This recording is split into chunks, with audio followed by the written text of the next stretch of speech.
चला नांदेडकर, आज आपण जाऊया भवानी माता मंदिर विष्णुनगर येथे। आजचा दिवस आहे 6वा आणि आजचा रंग आहे राखाडी। चला तर मग आज आली आहे मी तुळजाभवानी माता मंदिर विष्णुनगर येथे।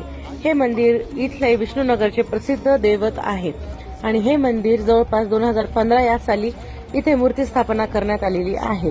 हे मंदिराचे वैशिष्ट्य असे आहे की इथल्या महाराजांचे आई वडील तुळजाभवानी मातेचे खूप मोठे भक्त होते आणि त्यांनी या मंदिराची स्थापना केली आहे।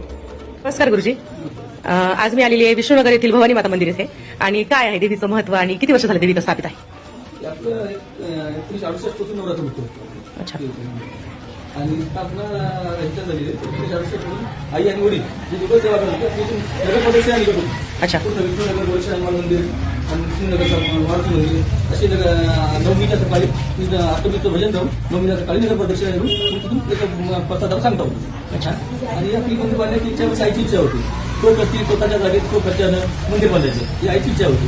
आणि मग सर्वांनी म्हणजे आम्हाला दर्शनासाठी मोकळं करून द्या म्हणून दर्शनासाठी दर्शनासाठी करून दिले। ही आई आणि वडील माझ्या आईची वडील फोटो आहे आणि या दोघांची सेवा होती। आणि सर नवरात्र साठावाटा चालला गेला नगर प्रदक्षिणा करणे हे करणे सगळं उत्सव करणे।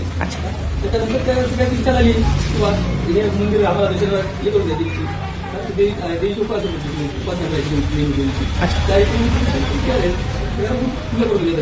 अच्छा। आणि ही देवीची स्थापना कधी केली?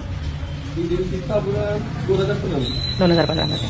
ठीक, आता म्हणजे जवळपास 10 वर्ष देवीला इथं स्थापना करून भाविकांसाठी दर्शन चालू करून झालेली आहे। ठीक आहे, चालतंय। बोल अंबे मात की जय। असेच नवनवीन व्हिडिओ पाहण्यासाठी चला नांदेडकर चॅनलला फॉलो करा, लाईक करा, शेअर करा, कमेंट करायला विसरू नका।